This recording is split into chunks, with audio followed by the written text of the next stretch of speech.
자, 이번에는 마지막 부분입니다. 처음 부분이 남아있긴 하지만 나중에 녹음을 하기로 하고요. 이번에 다룰 내용은 뭐냐면은 주작적인 방식에 의해서 역사를 서술한 것과는 달리 거기에서 새롭게 등장한 내용을 가지고 역사를 서술한 것과는 달리 이번에 나오는 내용은 뭐냐면 아예 판이 다른다라는 거예요. 생각하는 수준이 그 시각이 다르다라는 거예요. 그 시각은 뭐다? 양명학이라는 것이죠. 양명학에 의해서 성리학이 아닌 양명학에 의해서 역사를 바라보고 주작에 의해서 기준에 의해서 바라봤던 역사에 대해서는 비판적으로 바라본다라는 것이죠. 이게 연려실기술과 대표적으로 이종휘의 동사라는 것이 있습니다. 연려실기술은 제가 한번 이야기했었죠. 사건의 인과관계에 의해서 사건의 시작과 끝을 시간 순서별로 하나의 챕터에 그냥 적어 놓는 겁니다. 또 A라는 사건, B라는 사건, C라는 사건을 이렇게 챕터별로 적어 놓는 거죠. 시작부터 결말까지 누가 처벌을 받았는지. 시대순으로 적었습니다. 근데 이 과정에서 여태까지 편찬되었던 사서뿐만이 아니라 저희가 생각했을 때 중요하다고 생각하는 400여 종의 국내 사료를 활용하고 있습니다. 여기에는 지금까지 전해지지 않는 사서들도 활용하고 있는 거죠. 그러니까 지금 없어져 버린 책들에 대해서도 우리가 확인할 수가 있는 거죠.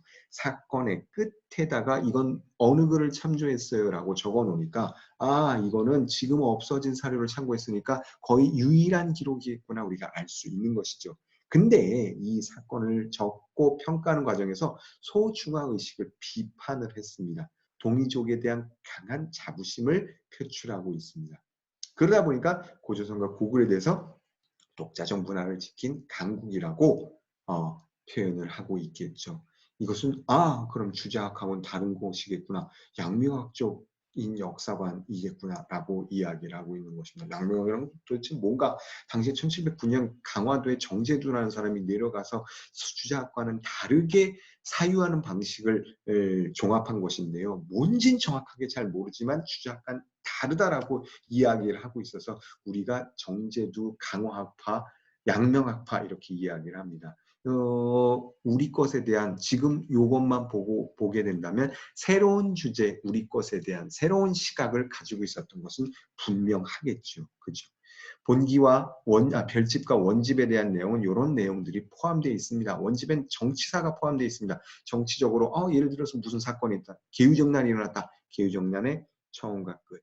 그 다음에 경신대출척에 대한 처음과 끝 내용들이 적혀 있습니다. 언제까지? 현종까지. 바로 직전 왕조까지.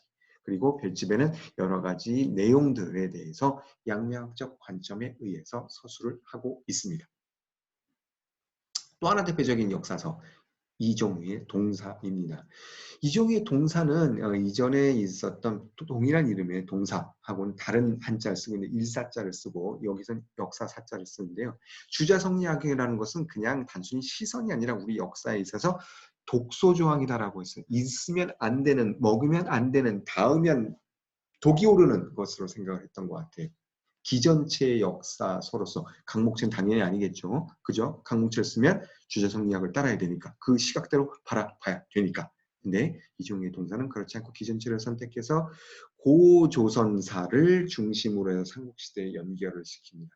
기자 문화도 외국에서 전래된 것이 아니라 전래돼서 왔지만 우리가 받아들이고 주체적으로 흡수한 건 아니겠냐라고 해서 우리 문화임을 강조하고 있습니다.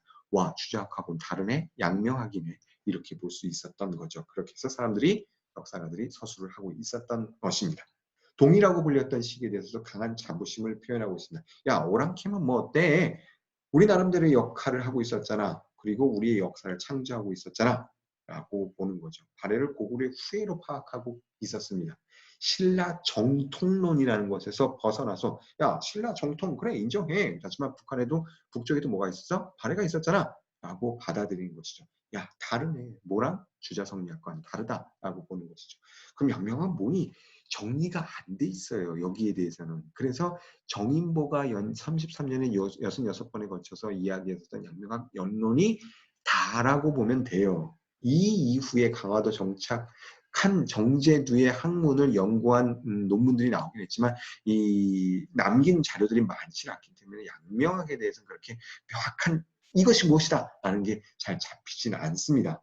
하지만 우리 역사에 대해서 새로운 시각, 주제에 대해서 새로운 것들, 훈민정음 연구라든지 역사에 대해서 새로운 시각을 가져다 주었다는 점에서 대표적으로 열려실 기술과 동사, 이종의 동사를 들 수가 있는데 분명히 그런 점들은 있었다라고 보는 것이 맞을 것 같아요. 자, 지금까지 18세기의 중점을 둬서 19세기라고 제목을 정하는데 18세기가 중점이네요.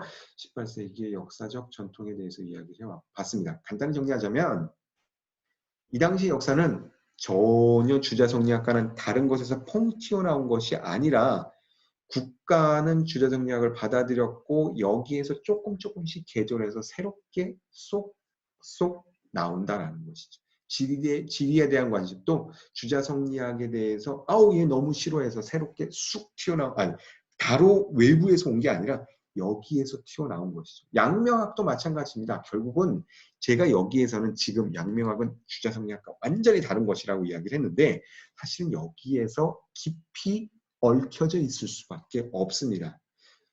여기에 대해서는 생각이 갈릴 수가 있습니다만 어찌되었던 것 간에 저는 완벽하게 새로운 것이라고 볼 수는 없다라고 저는 생각합니다. 뭐 생각이 다를 수는 있습니다. 어찌되었던 것 간에 18세기에 이르러서 새로운 흐름에 질이 관심을 갖는 분야 그리고 새로운 시선에 기반한 역사가 나타나고 있었다라는 것은 사실입니다. 이 부분이 18세기 역사학의 특징이라고 볼 수 있을 것 같습니다. 자, 저는 아까 날라갔었던 앞부분에 대해서 다시 녹화를 하러 가겠습니다. 여기까지 하겠습니다. 다음 주에 만나요.